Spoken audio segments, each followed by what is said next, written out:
Hello बच्चों, मैं संजीदा हिंदी शिक्षिका एलपीएम पब्लिक स्कूल के ऑनलाइन कक्षा में आप सभी का हार्दिक स्वागत करती हूँ। प्यारे बच्चों, आज हम सब अपने पाठ्य पुस्तक हिंदी व्याकरण के प्रखर है मुहावरे और लोकोक्तियाँ इसका अध्ययन करेंगे और जानेंगे कि ये मुहावरे और लोकोक्ति क्या होते हैं। ठीक है, देखिए बच्चों, मुहावरे और लोकोक्तियों का विशेष स्थान होता है। ये भाषा को प्रभावशाली और सुंदर बनाने के लिए हम मुहावरे और लोकोक्तियों का प्रयोग करते हैं। इनका अपना एक निश्चित रूप होता है। मुहावरा एक वाक्यांश होता है।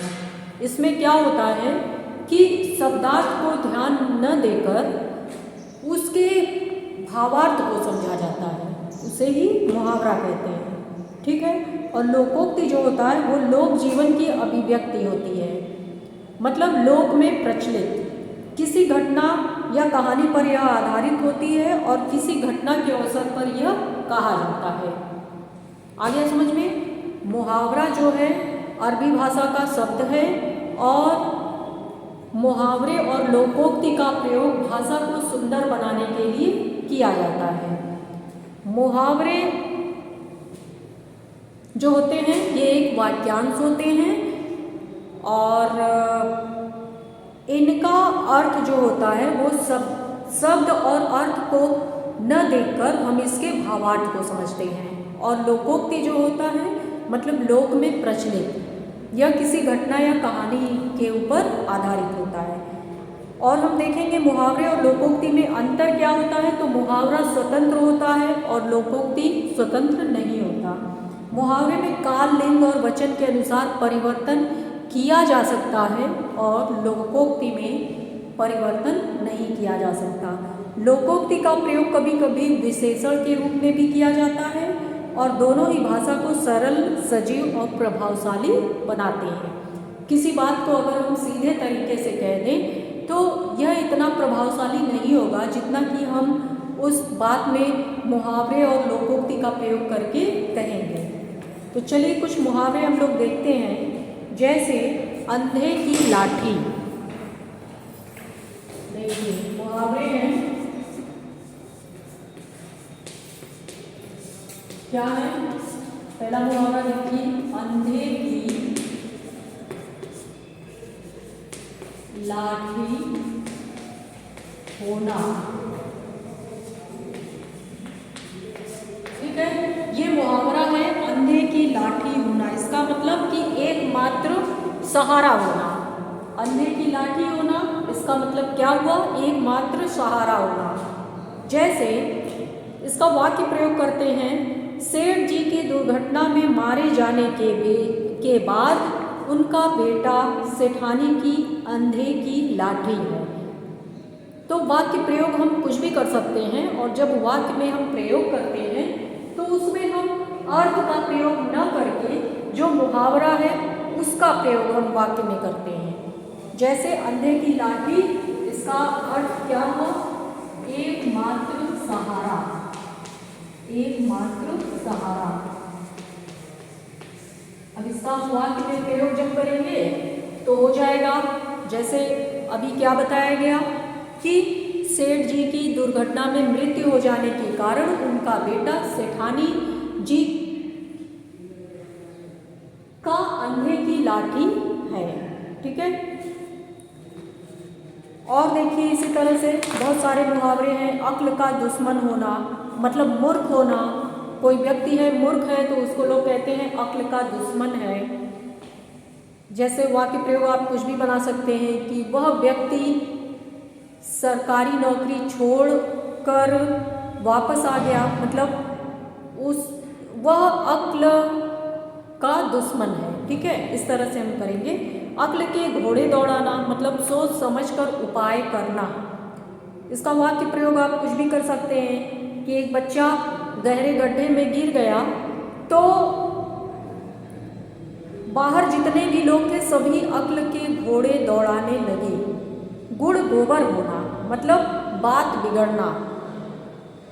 अगर कोई बात बिगड़ जाती है तो लोग कहते हैं गुड़ दोबर हो गया, मतलब बात जो है बिगड़ गई।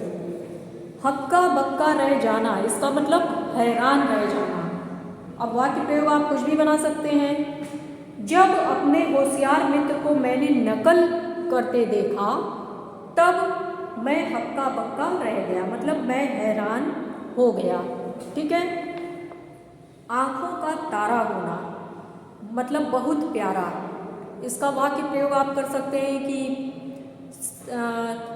सारे बच्चे अपने माता पिता की आँखों के तारे होते हैं।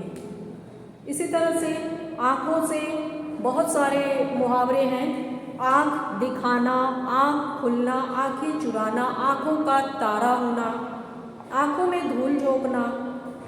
और देखिए आकाश में आग में घी डालना, इसका मतलब क्रोध को और बढ़ावा देना।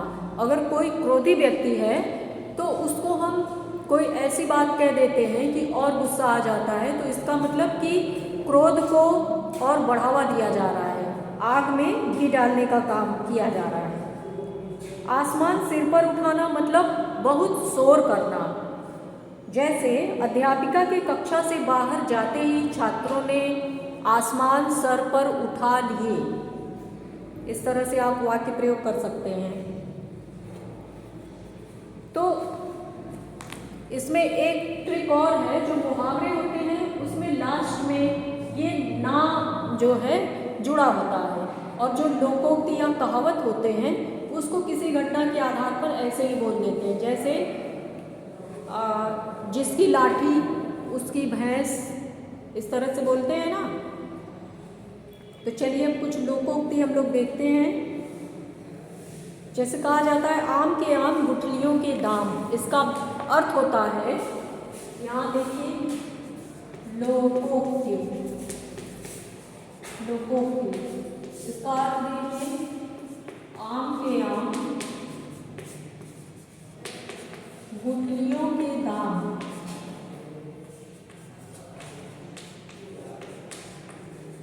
गुठलियों के दाम। तो सबसे पहले इसका अर्थ हम लिख देंगे दोहरे लाभ होना, दो तरफ से लाभ होना, दोहरे लाभ होना। फिर हम इनका वाक्य में प्रयोग करेंगे। क्या करेंगे? वाक्य में प्रयोग कुछ भी बना लेंगे। आम के आम गुठलियों के दाम, ये लोकोक्ति है, इसका अर्थ होगा दोहरे लाभ होना।